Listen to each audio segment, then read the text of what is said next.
Hello and welcome to another episode of This, That, and the Other. What we're going to be discussing today is the year 1982. I vaguely remember this incident. It was back when they had the move to save the Caps. The Capitals had some losing seasons. I don't believe they had made the playoffs yet. Yeah, and on all-time low. 21 standing points with an 8.67.5 campaign in 1974-75. Started before this. The Capitals were an expansion team owned by Abe Pollin. He also owned the Bullets, the Washington Bullets, that were later called. He changed it to Wizards later on, but they came from Baltimore.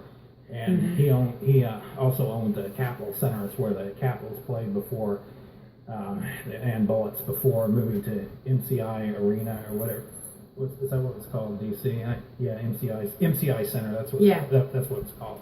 But anyway, he made four demands that had to be met on keeping the team here. He wanted to either move the team to Tacoma, Washington, or he wanted to merge it with the Colorado Rockies, another really another hockey team that was in bad shape. And the Colorado Rockies ends up moving to New Jersey, became the New Jersey Devils. So they had previously been the Kansas City Scouts, and were in Colorado for a while. That was another hockey team that was in bad shape. And his four demands were they had to sell 7,500 season tickets. All these had to be done in 30 days. Yep, an increase of nearly 70% of over 4,200 teams that had it in 1981-82. So that was the demand. What was the first demand? Was they had to sell season tickets on a base of 7,500. That was an increase of 70%, and that's over the whole entire league. So that was huge. Selling out the team's first 10 games was number 2, and having the Capitol Center's rent reduced by the arena's bondholders was number 3. And Prince George's County reducing the entertainment tax on Capitol's tickets from 10% to 0.05% for the next 3 years. There were People's Drug before it became CVS. They were running a campaign, Save the Caps, and there were television commercials and all kinds of things. But people weren't going to let it happen. Yeah. In the end, the Capitals stayed here, and they gradually got better. They had one season where they actually made it to Stanley Cup Finals and got swept by Detroit Red Wings. They have not gotten past the second round since then, or ever in their history. They seem to keep losing to Pittsburgh Penguins. I hate it every year, and they have to face that team. I don't know what it is. I don't know if it's a jinx or why they have so much having problems with those teams. I mean, 2 times they've won the President's Cup, had the best record, home field advantage. That was a situation this year. They had a better record. Why can't they beat this team? Why did Pittsburgh have that record if they're better? I don't buy it that they're a better hockey team. No, it was just, I think there's mystical things at play when it comes to those two teams in battle on the court. Yeah. It's your favorite team. I'm an Islanders fan. Okay. I'm a New Yorker. Now, granted, I don't have a lot of knowledge on the game of hockey. I grew up being an Islanders fan in my family. Now, I'm come to soccer and football all day, but I am trying to educate myself on more of like the rules and so that when I speak about it, I'm not, ignorant on the subject. But, another thing I wanted to mention was, an Ed Frankovich of Baltimore's WNST radio, and this was in 1981 or 82. He said, "I thought for sure the Caps were done here because Pollin's demands seemed difficult to me, and the team had pretty much stunk since being formed. People in this area don't usually support a losing team," and that was a great point to make out. However, with Washington, still smarting over losing the Senators to Texas a decade before, a grassroots Save the Caps campaign emerged and got fans and business involved in keeping the game in the area. Just like Doug was saying here, how before CBS, it was People's Drug. Yes. And they were holding a campaign to help save the Caps. So one of the things I was going to mention also, that one of the demands that had to do with the stadium And one of the reasons that demand was met quickly. Yeah, he this- Poland the- owned the stadium. the He rent owned- on he the owned- stock on the bondholders. Yeah, he owned he owned the Capitol Center. So I remember the Capitol Center. It's been demolished. I believe there's like a mall there. I don't know. Maybe the mall has been demolished, but I have no idea. But for a while it was extra parking for Redskin games because after Dan Snyder bought the Redskins, they started charging for parking. You had to have tickets to park in their parking lot. Yeah. And in the end, the 3 of the 4 criteria were met. The team got the break in their rent, the entertainment tax lowered, and the first 10 games are sold out. But the goal of 7,500 with season ticket holders was not met, and at least with Washington being secured in that, they were able to keep their team.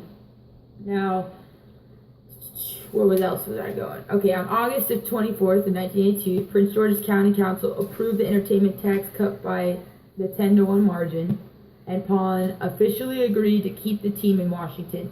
Save the Cats campaign had been succeeded. So, now it was in August of 1982. So, that took a long time for all this stuff to go into process and finally come forth. But the people stood up for their team, and that is a great, story. And also just the fact that, we've seen throughout sports history, American sports history, a lot of teams have gone in and basically, in a riot kind of thing, or in what would you call that when they don't go to work, they don't go to the game?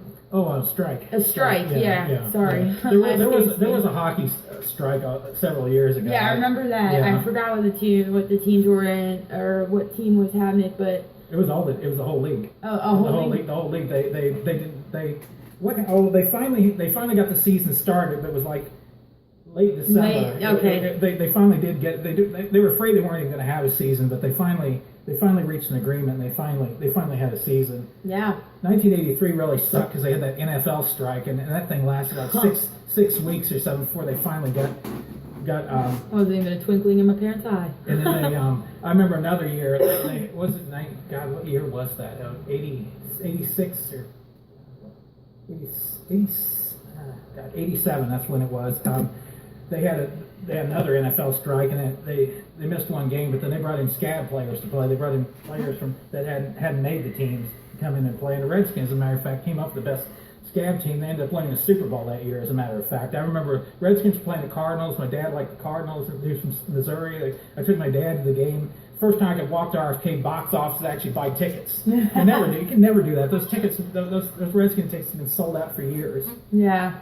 Finally now, and so they're, when you could, that's probably a big day. The Capitals also, their first season, I don't know if you have anything on what the record was their first season in 1974.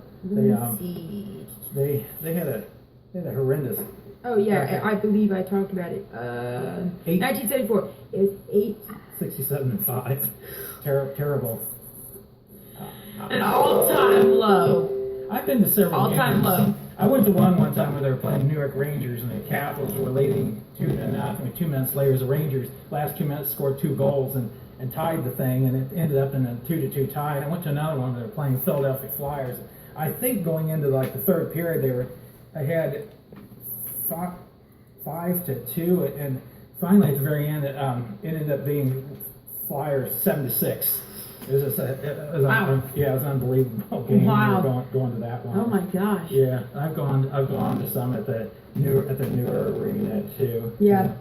It's fun. Caps hockey is fun to go to. I haven't been to a Caps game yet. Actually, yes, I have. I went to a Caps and a Rangers game, even on an Islanders game. Okay. And it was a lot of fun, just because DC is a huge the fan base is Maryland, Virginia, and DC. Mm-hmm. So everyone comes from everywhere to see them, and it's a great game. It's a great game, live action. I was visiting a friend in New Jersey, and we actually went to a Devils game out there. Yeah. They're playing, I think, Florida. Oh wow. Yeah. That was interesting going to the arena. Next day we went to Shea Stadium, saw a Mets game. I think the Mets were playing the Cardinals. But wow. That's my parents are from the St. Louis area, near St. Louis, so they were Cardinals fans. They were Cardinals fans. My mother was a Rams fan when they were in St. Louis. The Rams are now going back to Los Angeles. I know. Can you do that? And I was going to mention another thing. The Senators, there used to be a Washington Senators baseball team. The first, Yes, first and that's team what I was talking about. Back in the 80s, early 80s, they were still around. They were the first one was lost to Minnesota Twins, and the next one was lost to Texas Rangers. They had two American League teams at different times, and then they ended up getting the Montreal Expos. They wanted a National League team because they didn't want to compete with Baltimore. Yeah. And so they ended up Expos moved over here. Oh, okay. That's what ended up happening. That's how Washington finally got their own team. baseball team. But yeah, I mean, fan base around here is tremendous. Definitely. I came to this area in 1976, and oh my gosh, Redskin football was big back then. Yeah, when I and now came it's here. starting to get pretty big again. You know, I mean, just the fans. It's a tie between, I would say, Cowboys and Redskins fans. And the Capitals hockey back then, people would go because they liked to watch hockey. Capitals were not very good back in those days. Yeah, they just were a hockey fan, so they would go to see the Caps. Now, if you're a Cap fan, you're not necessarily just a hockey fan. 1978, the Totally Bulls backwards. won the NBA championship, and I remember they won in Seattle next year. Next year they played Seattle again. Seattle won the championship over here. Wow. Yeah, I remember that. I was in high school back then. Woo! Yeah, a long time ago. I wasn't even born yet. Yeah. But that's basically what information I was able to get on this save the Caps thing. It's just another piece of history. And Yeah. as always, thanks for watching. Thank you for watching. Thanks for having me too. Thanks, Doug.